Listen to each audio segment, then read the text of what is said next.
지금이 적기다. 어떤 적기냐. 이 기사 같이 보시죠. 이 지금이 적기다라고 이재명 대통령이 어제 수석보좌관 회의에서 얘기를 했다라는 거죠. 뭐 하기 적기냐. 6대 구조개혁을 하기에 아주 좋은 시기다라는 겁니다. 얘기 직접 잠깐 들어보고 오시죠. 우리 대한민국이 당면한 최대의 과제는 정부가 바뀔 때마다 하락하는 잠재 성장률을 반등시키는 것입니다. 혈관에 찌꺼기가 쌓이면 좋은 영양분을 섭취해도 건강이 좋아지지 않는 것처럼 이 사회 전반의 문제를 방치하면 어떤 정책도 제 효과를 낼 수 없기 때문입니다. 경제 회복의 불씨가 켜진 지금이 바로 구조개혁의 적기라고 판단이 됩니다. 규제, 금융, 공공, 연금, 교육, 노동 이 6대 핵심 분야의 구조개혁을 통해서 잠재 성장률을 반드시 반등시켜야 됩니다. 그래서 새로운 성장의 길을 열어야겠습니다. 네, 지금 막힌 혈관을 지금 비유로 지금 같이 들었습니다. 6대 개혁 여기 같이 보겠습니다. 먼저 규제 개혁입니다. 규제 개혁. 신기술 규제 유연화, 생명안전규제 적정 수준 유지 등등이 지금 포함이 되고요. 금융개혁입니다. 포용금융이라는 표현이 지금 들어가네요. 포용금융으로 금융계급제를 완화하려고 한다라고 얘기하고 공공개혁, 여기에서 사실 이 일부 기관 통폐합이기까지 지금 나오고 있는 거죠. 기능조정, 평가제도까지 좀 개편을 하겠다. 연금개혁입니다. 그래서 노후소득을 좀 보장을 할 수 있는 방법, 그리고 국회 연금특위에서 요 구체적인 얘기가 좀 오가도록 하겠다라는 거고, 교육개혁, 지역 거점 국립대, 서울대 10개 만들겠다라는 거 공약이었었죠. 요거 다시 한번 박차를 가하겠다라는 거, 노동개혁, 경사노위의 민주노총도 참여를 하시라. 경사노위가 그냥 있는 이런 기관이 아니라 정말 이 실효성 있는 이런 대안과 힘을 가진 위원회다라고 얘기하면서 좀 설득을 하는 그런 부분이 있었습니다. 네. 근데 지금 일단 6개의 분야를 찝은 게 규제, 금융, 공공, 연금, 교육, 노동이에요. 근데 이 6개가 윤영걸 대표님. 네.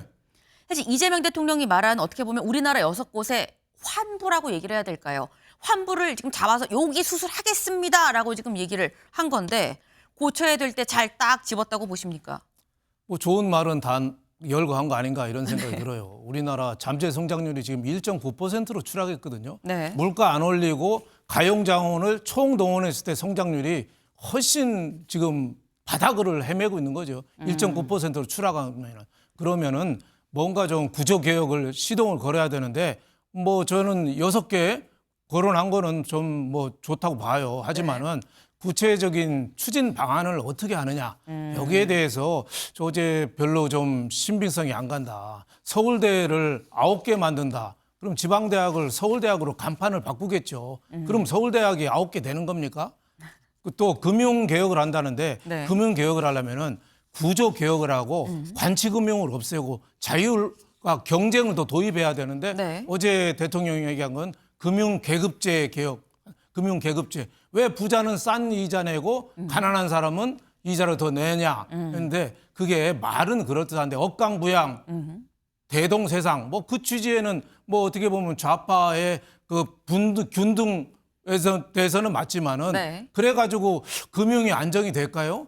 제가 보기에는 오히려 차별화가 더 가속돼서 정말 금융을 개혁하려면은 자율성을 주고 서민들에 대해서 대출을 좀 강화한다든지 뭐 이런 쪽으로 해야지 이자를 차별로 한다든지 이런 식으로 한다는 건 좀 이해가 할 수 없고 또 하나 더 하면은 정부부터 솔선해라. 정부가 선심성 예산 풀고 예산 방만하게 하면서 구조 개혁을 하자고 아무리 소리쳐야 각 그 경제 주체가 먹히겠느냐. 네. 저는 이런 실현성에 대해서 상당히 의구심을 갖고 있습니다. 네.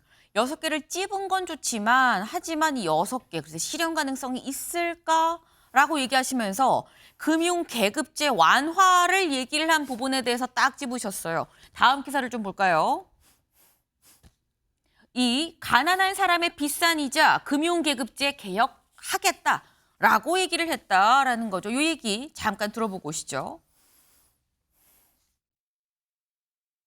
이재명 대통령은 현재 금융제도는 가난한 사람이 비싼 이자를 강요받는 등 이른바 금융계급제가 된 것 아니냐라고 지적하면서 기존 사고에 매이지 말고 해결책을 마련하라고 주문했습니다.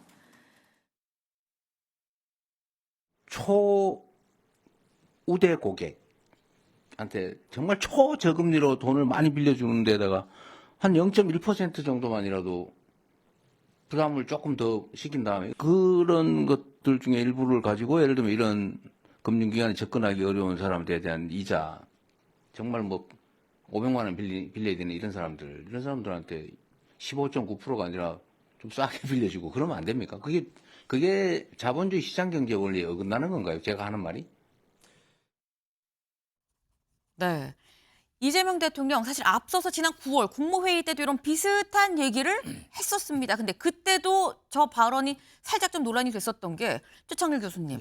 그러니까 지금 이재명 대통령도 물어봐. 이게 자본시장 여기 좀 어긋나는 겁니까? 근데 시장경제 체제 하에서는 돈 많은 사람은 잘 갚으니까 좀 저리로 주고 돈이 좀 없는 사람은 못 갚을 가능성이 크니까 리스크를 감안해서 좀 그보다 높은 이자로 받는 건데 그렇게 따지면 이거 자본시장 경제 체제에 맞는 거야라고 또 얘기가 나올 수도 있긴 하거든요. 근데 우리나라 헌법 119조에 네. 거기 앞서 그 119조 1항 2항이 있는데 네. 119조에 보면 경제의 민주화라는 단어가 나와요. 경제의 민주화, 네. 소득의 재분배 이런 단어가 정확히 나와요. 헌법에. 네. 우리나라 자본주의 경제 체제이고 우리나라만 그런 건 아닙니다. 자본주의라 하더라도 국가가 시장에 개입하게 돼 있어요. 헌법에 정확히 나와 있어요. 경제의 민주화라는 게 그런 거거든요. 그래서 보수 진영에서는 그래서 경제의 민주화 이거 헌법 개정해야 된다. 이거 빼야 된다는 말도 많이 있었어요. 근데 어쨌든 간에 이 자본주의 체제가 순항하려면 물론 자본주의 시장 체제가 돌아가고 시장 원리에 맡겨야 되겠습니다만 과도한 규제나 과도한 개입이 오히려 역작용을 불러일으키죠. 부동산도 마찬가지고. 그럼에도 불구하고 국가가 적정 수준 이런 것들 조절해 줄 필요가 있어요. 그게 아마 경계가 애매하긴 하죠. 어떤 경우에는. 근데 제가 봐도 금융도 그렇고 이 자본주의가 우리 약탈적 경제예요. 원래 그게. 이기적인 인간의 본능을 기본으로 하는 건데 저는 이재명 대통령이 저 말이 일리가 좀 있다고 봐요. 왜냐하면 물론 이제 강자들은 신뢰가 있으니까 신용이 있기 때문에 이자 싸게 해주는 거예요. 리스크를 좀 최소화하는 것이고 그렇긴 합니다만 저도 그들에게 조금이라도 뭐 숨통을 틔워줄 공간 그게 어느 정도 필요하거든요. 그러니까 자본주의 시장 체제를 역행하지 않으면서 시장 체제를 따르면서도 그게 가능하다고 저는 봅니다. 그런 말씀 그걸 드리고 싶고 또 하나가 이게 지금 임기 초기잖아요. 네. 지금이 정말 적기예요.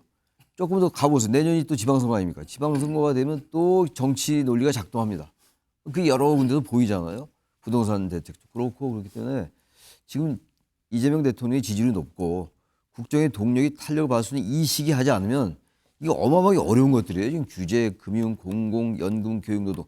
윤석열 정권에 비해서 지금 의료만 빠졌지 윤 정권 때도 연금, 교육, 노동 했잖아요. 하나도 못했지 않습니까? 이거 다 하기가 너무너무 어려운 거예요, 사실. 이것만 다 하면 대한민국 세계 최강이 될 겁니다. 아마. 그러니까 이거를 다는 아니더라도 좀 네. 중점적으로 선택과 집중을 해서 몇 개를 정확하게 좀 외과 의사가 집도하듯이 그렇게 했으면 좋겠다는 생각이 들어요. 임기 초기에. 네. 임기 초기 지나가면 이거 어려워져요. 제가 네. 지금 임기 초기에 집중적으로 좀 하면 좋겠다. 금융계급제 이거 완화하는 거 어느 정도 나도 필요하다고 본다라고 말씀하셨거든요. 윤영걸 대표님. 금융계급제를 하면은 은행들이 신용도가 낮은 사람, 네. 못 사는 사람들한테 싼 금리로 대출을 해주자는 거 아니에요? 그럼 은행들이 대출해 주겠습니까? 손해 보면서 돈을 뗄 가능성이 높은데 그럼 대출 안 해주겠죠. 대출 안 해주면은 어려운 사람들이 어디로 갈까요? 사채 시장으로 가죠. 그럼 더 높은 금리를 쓰는 거예요. 또 우량 기업도 너희들 금리 더 내라. 그럼 우량 기업은 일본 도요타 뭐 미국 뭐 이런 회사랑 싸워야 되는데 더 높은 금리 갖고 싸울 수 있겠어요? 프랑스 대혁명 때 로베스피에르라는 사람이 있어요. 단두대 개발한 사람이. 네. 그 양반이 우유값을 서민들도 많이 먹을 수 있게 절반값으로 내리겠다 그랬어요. 네. 그러니까 어떻게 됐습니까? 낙농업자가 낙농을 포기하고 도축을 해서 소고기를 팔아버렸어요. 그러니까 소가 없어졌어요. 그리고 사료값도 또 올랐어요. 그래서 결국은 우유를 반값에 하려고 그러는데 우유가 10배로 올랐어요. 결국 로베스피에르가 단두대에서 죽었죠. 그러니까 억지로 경제를 해서 되는 거를 못 봤습니다. 자율과 경쟁을 도입해서 네. 정부는 거기를 도와주고 정말 어려운 사람 도와준다는 거는 취지는 맞죠. 그런 쪽으로 가야지 계급을 끌어내리고 금융 계급이란 말 동원해가지고 잘 되는 꼴을 제가 못 봤습니다. 네. 네.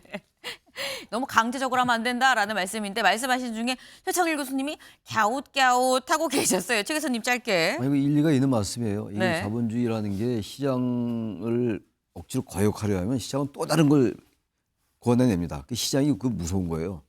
그럼에도 불구하고 지금 이제 워낙 우리나라가 뭐 K라는 게 너무 뭐 K 후드, K 드라마 별게 다 있는데 너무 약강의 차이가 너무 커지고 있어요. 지금 빈부격차도 심해지고 있고 불평등도 그렇고 그래서 저는 윤 대표님 말씀이 일리가 있음에도 불구하고 어떠한 형태로든 간에 이 자본주의 시장 경제가 무너지지 않는 범위 내에서 금융 계급이란 말이 부담스럽게 느낄 수는 있겠죠. 그건 뭐 용어의 문제니까 조금 그런 좀 약자를 위한 그런 금융기가 너무 지금 비대해진 것도 있어요. 사실 보너스도 많이 받고 봉급도 세고 그런데 그런 게 필요하지 않을까라는 생각이 들긴 합니다. 예. 네. 지금 윤용할 대표님 말씀 이해는 하지만 그럼에도 불구하고 이 저소득층이 힘든 사람들이 약자가 숨 쉴 공간은 좀 필요한 거 아니겠느냐라는 취지의 말씀이셨어요. 다음으로 넘어가 봅니다.